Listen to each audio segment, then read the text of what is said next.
there's our half shaft removed.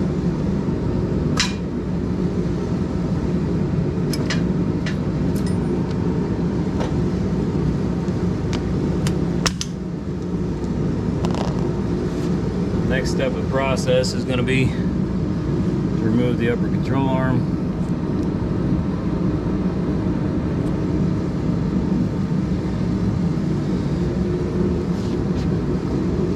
Your hardware is up inside of here. We're going to break this free. We're going to hold on to the end of this nut, the crescent wrench, and then use the air ratchet to finish the job.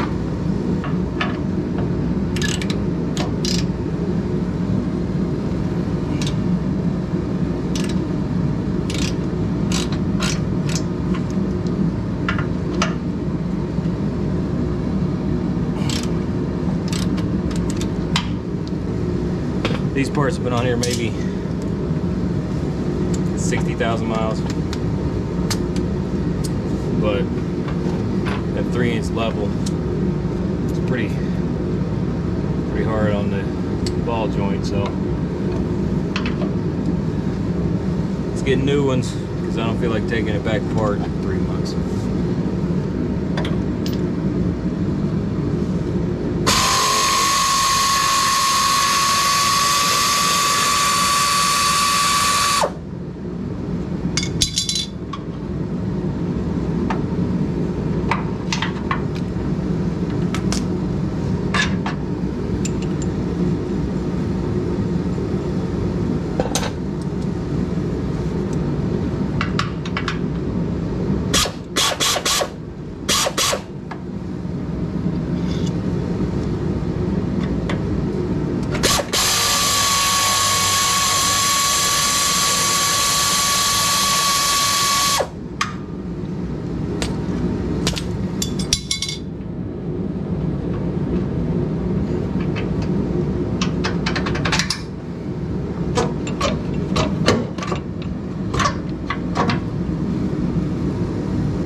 All we have left is the hardware on the control arm, pull the lower control arm, and then we're ready to move under the truck.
So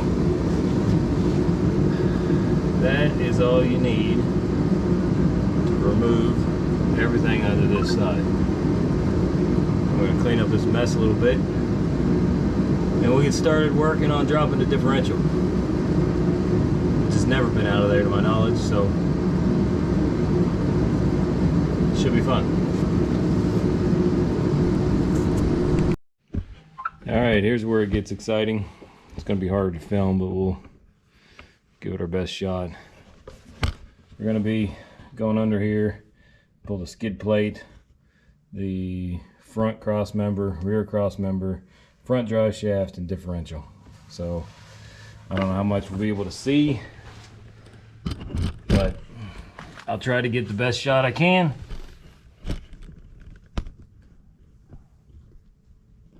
But it's kind of hard to do on jack stands. It'd be a lot easier to film, I guess, if I had a lift, but maybe someday.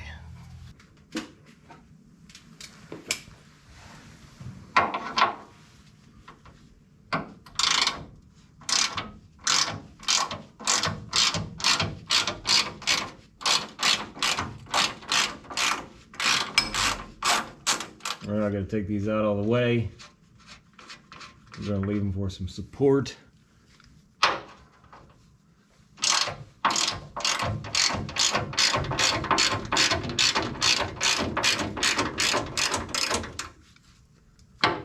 That way when we go to take loose the front, this thing doesn't want to fall down and bind.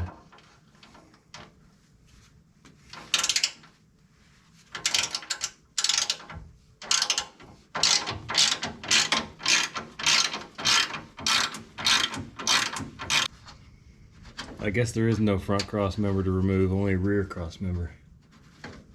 And then we have to mark it because we have to cut some of it off.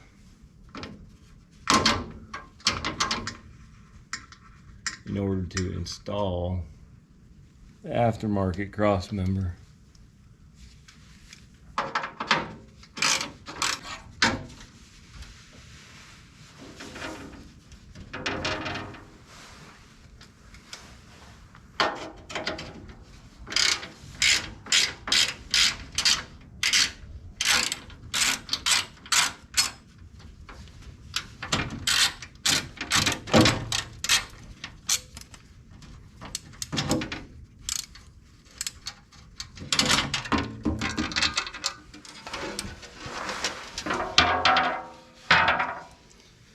And there is our factory skid plate removed.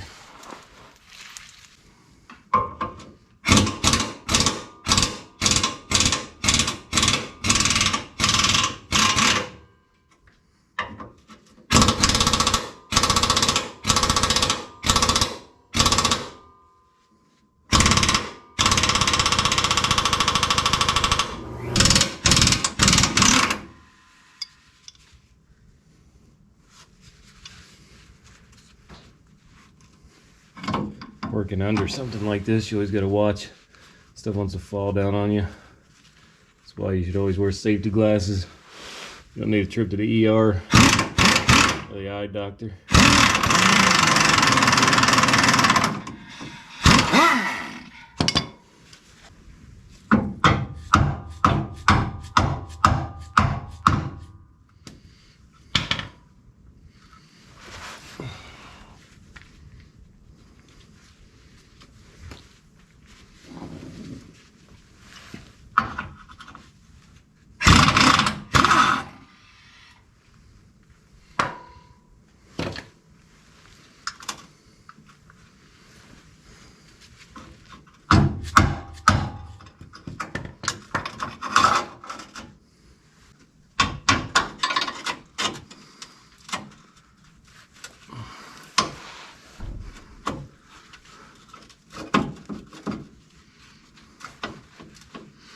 No, I guess not.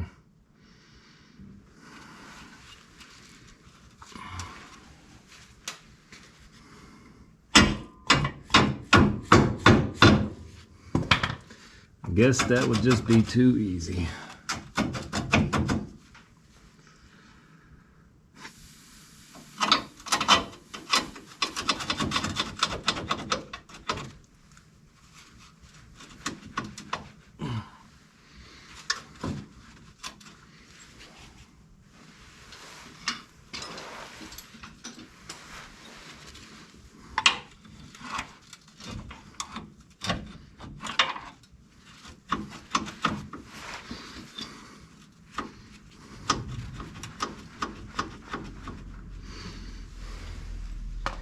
Maybe we can sneak it past there.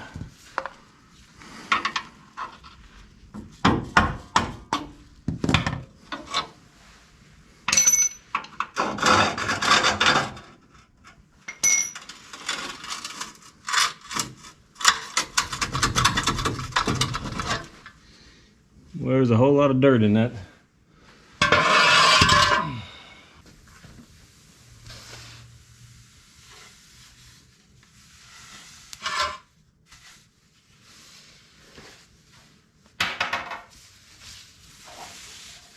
Okay, so we are going to remove the drive shaft bolts next.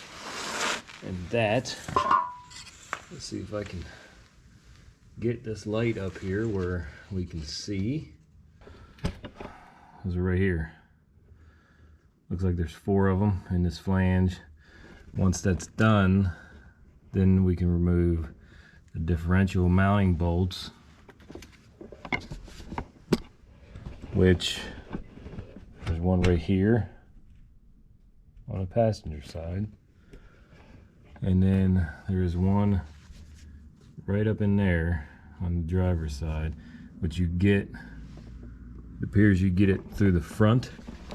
You have to come through in front of the vehicle. You have to go above the steering rack.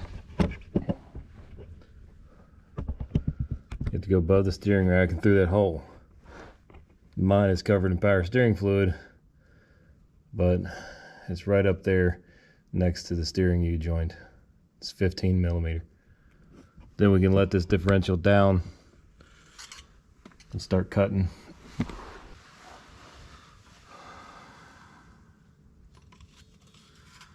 Might have to get a universal. I don't have any impact rated universals, but we'll just have to see if they hold up. And did I mention this would be probably a whole lot easier with a lift?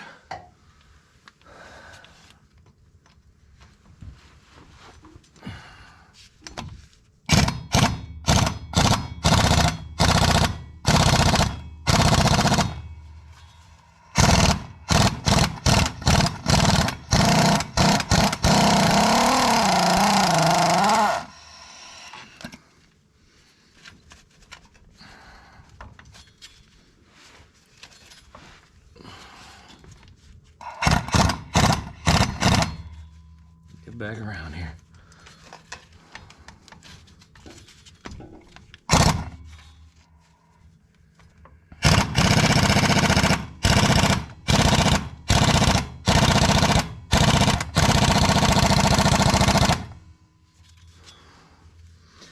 I don't know if these have ever been out.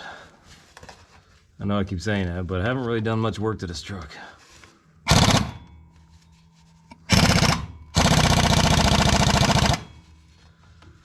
And it shows. They're just kind of rusted.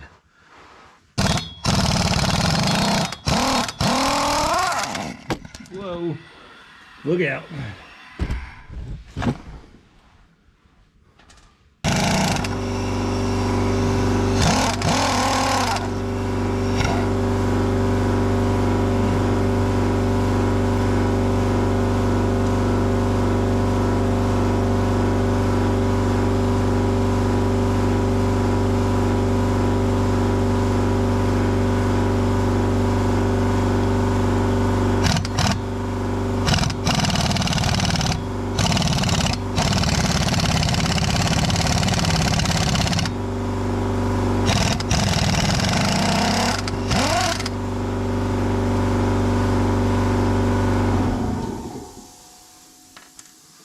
I guess I just had to get the universal lined up.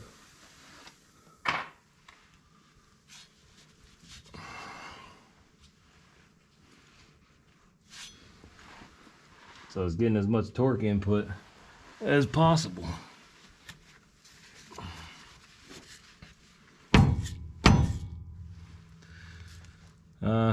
Let's see. This ought to be fun shaking this loose too. This is where I wipe out the camera.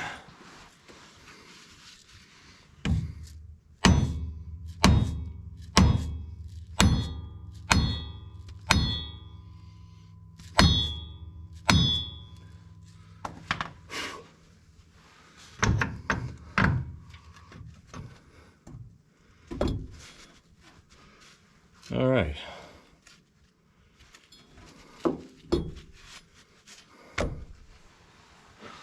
So now we're ready to remove the diff. Oh, there's 2 bolts on this side. There's one on the back, one on the front, and then there's one on the passenger side. Okay. We're gonna start with the front, see what happens.